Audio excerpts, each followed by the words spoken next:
The first guest of the evening is truly a poet. He's an artist. He is a friend and an inspiration to anyone who has ever played the guitar or tried to write poetry. Would you please welcome Gordon Lightfoot?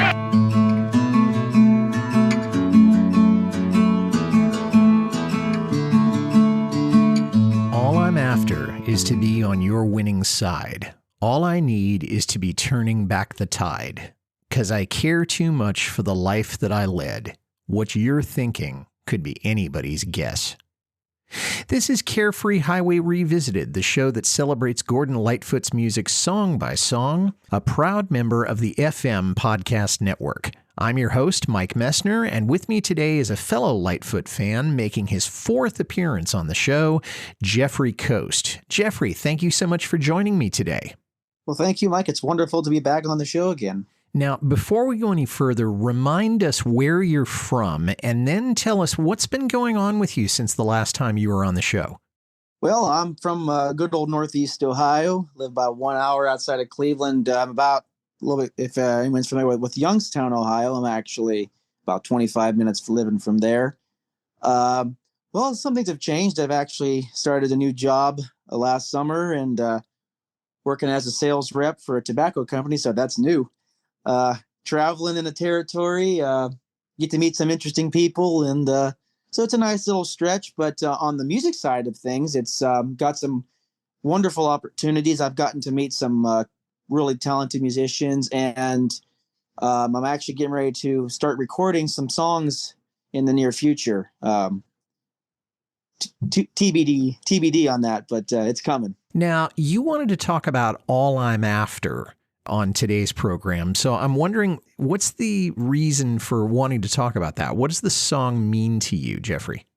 All I'm after is being the Lightfoot fan that I am, as many others are on this podcast.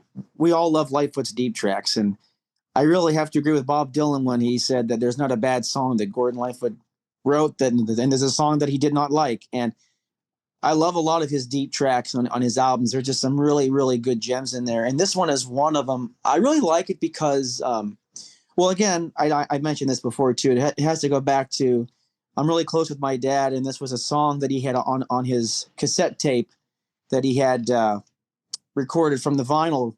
And and he always told me, I just love this song. I remember every time we'd be driving or something, he'd really turn it up. And so, that's been with me all these years. So now when I'm out driving and working or wherever and this song comes on, it's just the same thing. And it just brings back a lot of good memories. But I really like not just that memory for me, but I like what Gordon says in the song. It's a really romantic song, and the music is just it's an amazing arrangement.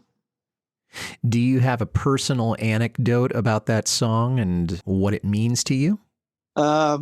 Nothing yet, but I do, when I do meet the right girl, I do intend to actually want to slow dance to this song, even though I can't dance. But man, this is one of those songs that I think would be perfect. And I know that previous girls I've dated in the past, I've always shared Gordon Lightfoot with them, and they've always developed a like for his songs. So I figure they always like the romantic side of his writing. And so I just envision myself someday, even probably maybe at my wedding, if we're going to talk way ahead of time here, that would be a perfect song to slow down. If not just the two of us in our home, it's a perfect song for that. And that's definitely an anecdotal thing for me of what I can see, even if it's a future memory, if it hasn't happened yet. Now, is this more of a situational song for you? Like there has to be a perfect setting where you would listen to it? Or could you listen to this song kind of absolutely anywhere? I could listen to this song just about any time, anywhere. It's like one of those songs. It doesn't matter where I'm at. I can just listen to, whether it's out walking on the street or sitting here at home, working in the background, or even out driving. It's a perfect song for any one of those things in my book. Now, this song is something of a rarity in that I can't find anything at all. I mean, nothing about how this song came to be, what the circumstances were when he was writing it, what it was about, who it's about, any of that kind of stuff. Did I miss anything? Do you have an angle on how it got composed? No, I'm with you on that. This song is one of those rare songs that either he was never asked about or was never divulged in the book.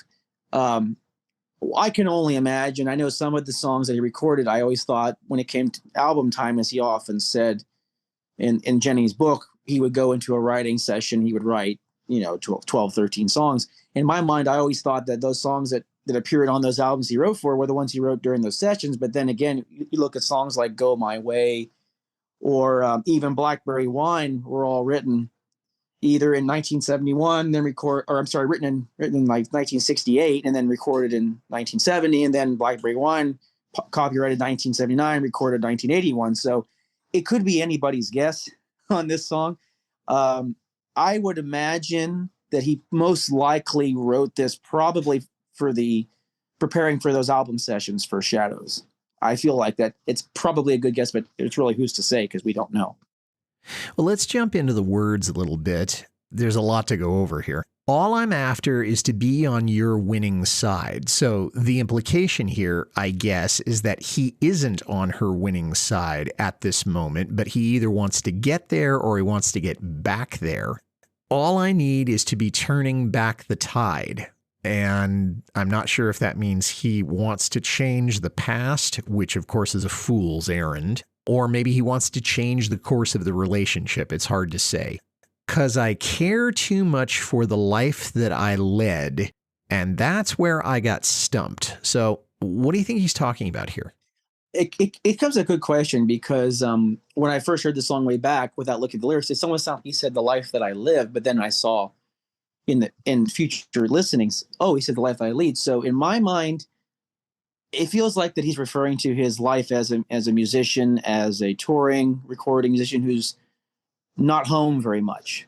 And he does mention that even in his later years, he mentioned how much he loved being on the road. And when he wasn't on the road, he was restless. So, and it seems like that, and that's where like some of his relationships didn't always make it, was because he loved being on the road, loved to do what he did. And I think that's where in some of his relationships probably didn't last because he wasn't home very much for the relationship to remain stable, if that makes sense. Yeah, that makes sense. All I'm after is the sun and the summer nights. And that kind of implies that he's either figuratively or literally in a cold, dark winter place because he wouldn't be yearning for it if it wasn't there. Also, sun and summer are generally cheerful and positive settings. I mean, the earth is coming alive. It's warmer, it's more palatable, all those kinds of things. By the seashore, don't want no more neon lights. And it made me wonder, does this mean that he's tired of life in a city, or is he tired of the performing lifestyle, the troubadour lifestyle? What do you think? Yeah, I think that the performing side he always loved, but I do think about the neon lights. I think that, of course, and you hear even a lot of musicians who tour, the best part is the performing side, but it's the traveling in between where you're seeing neon lights from your bus or your plane or wherever. And even Bob Seger's song Turn the Page talks about the downsides of being on the road.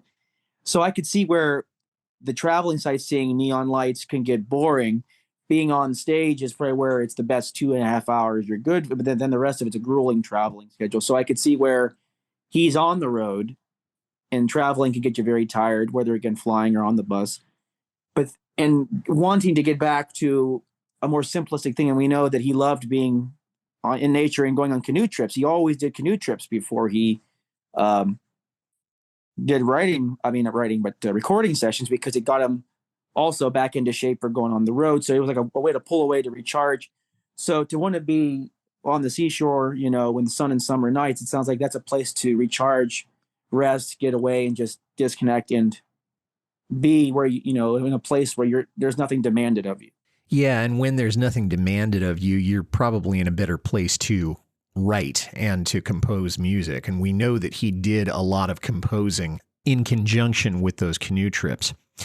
Just the sand and the sky as the hours roll by. Maybe there was some time when he was with this woman by the sea that he is now reminiscing about.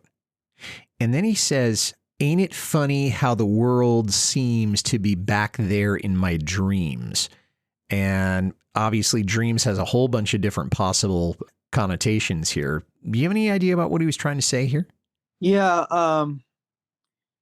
So it's like he's thinking, how the world seems to be back there in my dreams. So yeah, it's like he was reflecting that looking forward to those sunrise. So it's like he's looking back in retrospect. And then and it's like a world that he was in with this person that at this point in time seems to suggest by that line he's no longer in. So that's an interesting point because it seems like he's talking about something that he could easily get back to with this person. But then when he says in that world seems to be back there in my dreams, and it's like either it's a past part of that relationship that has been neglected or it's no longer happening. Perhaps maybe even these two are separated right now, and he's seeing that at this point in time, the world that which we had is not, it's at this point only exists in my dreams and not in the current reality. All I see is my reflection in your wild and winsome ways. And I can't help but think about he might be looking back on his own wild and winsome ways, or how he was playing seducer, all of the women that he tried to make time with, so to speak. It would explain how he sees his own reflection in that mirror, don't you think? Yeah, I would agree with that. It seems like that wild and winsome ways. I like the way he writes that. So it's like in a way that, yeah, it seems like he's attracted to the one side of things that draw him in, and then there's also the wild side, and then there's also the winsome side. So yeah, I would agree. Given what he's divulged and revealed in the Jennings book, I would agree. I agree with your assessment on that one. That makes the most sense.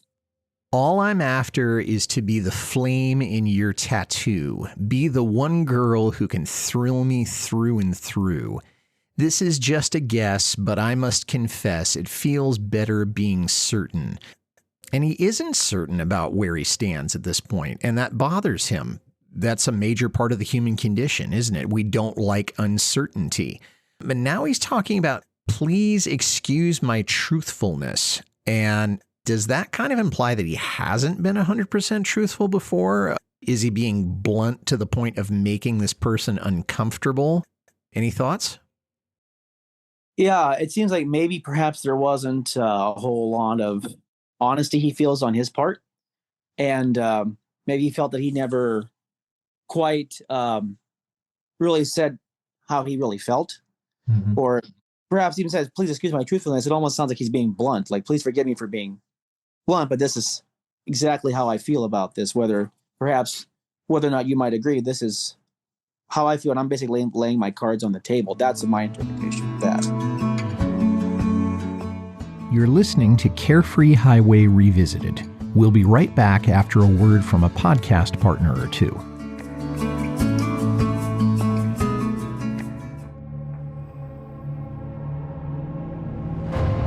One minute, you're a teacher preparing for the new school year. The next, you're transported to a fantastical realm shrouded in forgotten magic.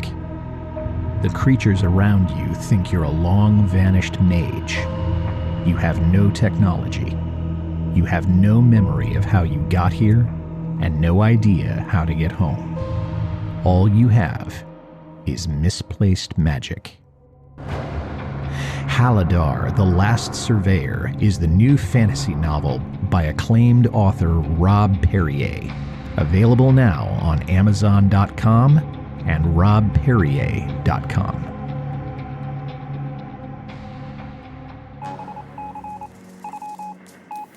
In 1942, when the world needed a hero to fight the forces of evil, a woman had the courage to step forward. Her name was Helen Meeker. Her adventures took her across the United States and behind the lines of both the European and Pacific fronts. President Franklin Roosevelt trusted her judgment. Adolf Hitler put a price on her head. And in the face of overwhelming odds, she battled through everything that was thrown at her, dodged death countless times, and challenged the most diabolical figures in history. The star of more than 20 novels, Helen Meeker proved her grit and determination time and time again. And now the Long Highway Players bring the book series to life on the airways. These exciting dramas will place you in the middle of the action, immerse you in riveting drama, plunge you into unimagined intrigue, and confound you with dark mysteries, while giving you the opportunity to live adventures in a time when the fate of the world hung in the balance. Enjoy the exploits of Helen Meeker and follow author Ace Collins's In the President's Service series on That's Not Canon Podcast Network. What I'm seeing's worth believing when you thrill me like you do. So you wonder why my feelings never fade. I think I got it made. In the evening when the rain begins to fall, that's when I wonder if you think of me at all.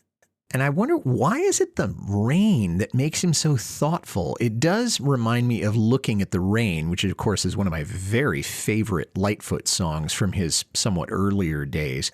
Any thoughts on Rain? He's mentioned it in other songs. That was just the first one I thought of at that point. It could be the fact that for sometimes, and with even some people too, it seems like when it's raining, sometimes you're often stuck inside and you're looking out the window waiting for an opportunity to come out. And for some reason, seeing rain it can dampen your mood for one, but No it can pun also, intended. yeah, pun intended, of course. But it can also get you to go into a retrospective or contemplative state. And I feel like that, and as you've mentioned, he's used that metaphor before, looking at the rain. And, and same thing also going back to that song about seeing the wind, watching it spin leaves. And it's like, whether it be in that song or this one, it's like it puts him into a contemplative state, or it could also be bringing him into sort of a more, I don't know if somber mood's a good point, but it definitely, I would say, of a retrospective mood about this relationship. And then he finishes up with, but you sound so sad in your special way.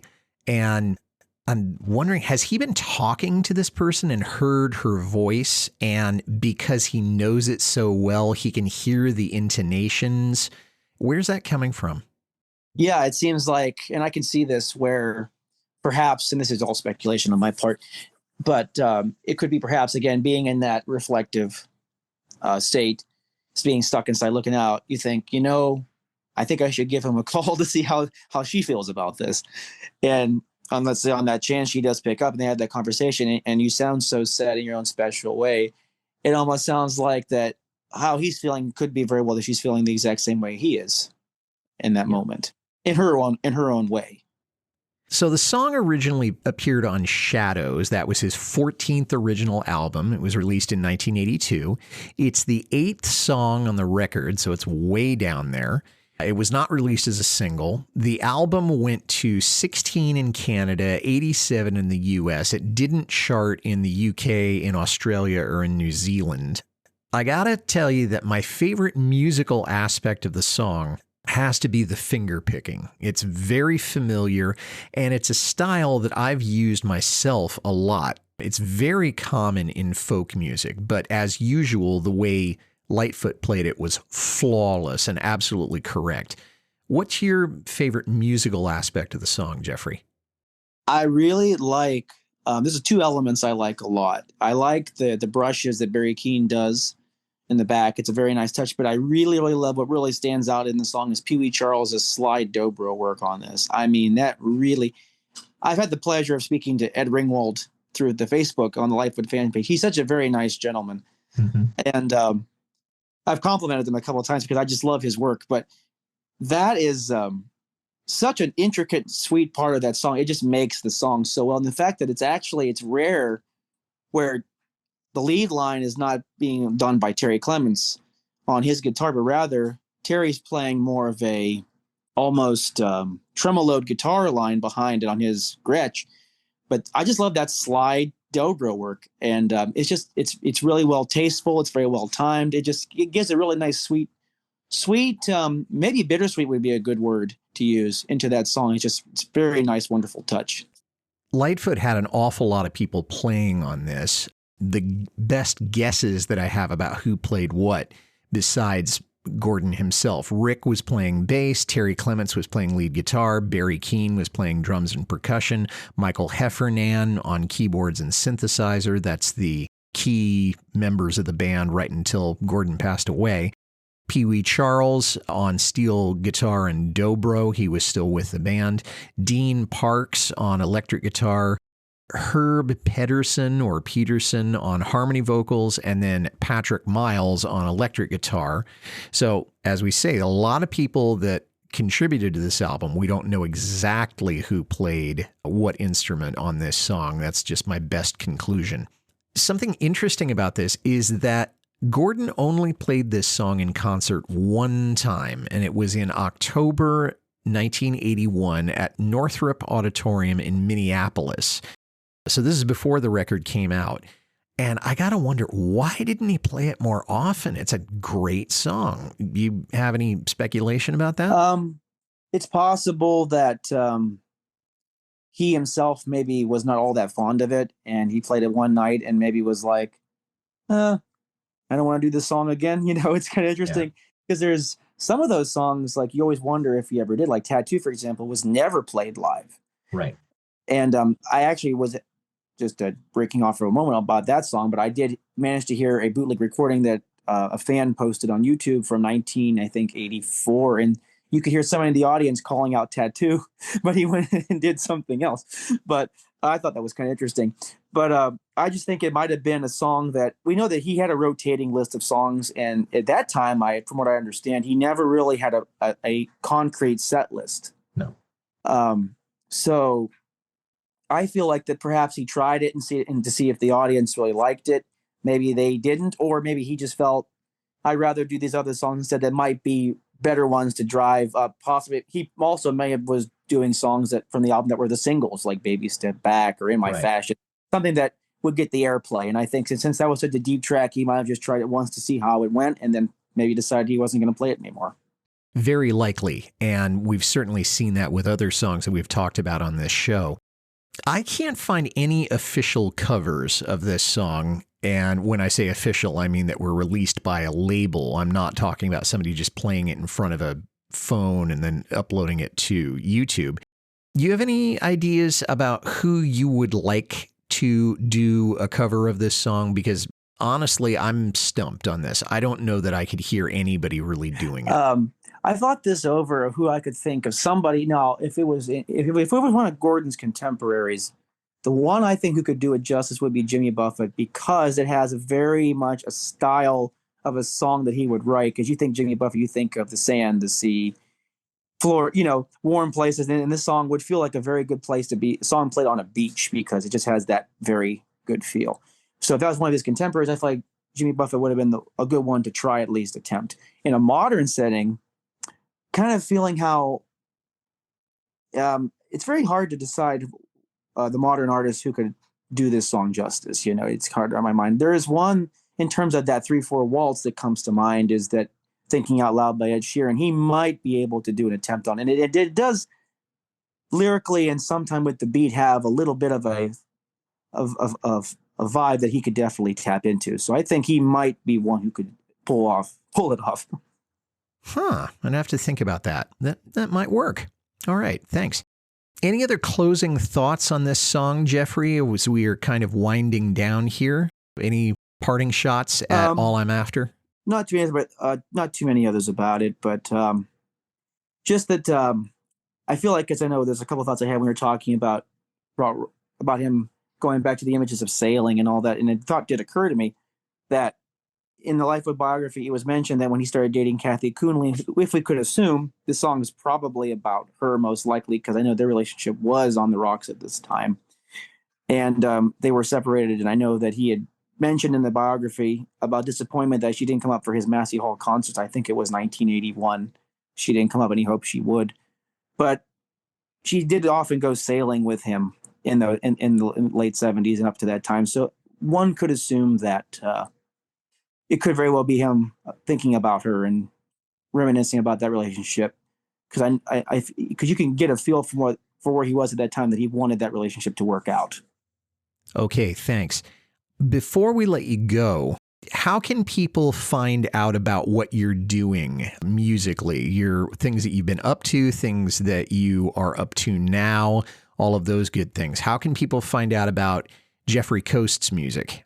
You can currently find me on YouTube, and I do post Facebook Reels, but you can find me mainly on my YouTube channel, which is the Telecoaster 94 music channel. There is quite a bit of Lightfoot cover content on there, as well as some bonus stuff from other artists and some Lightfoot bootleg performances and stuff I've found. But I'm hoping to start posting some more original material on there as well.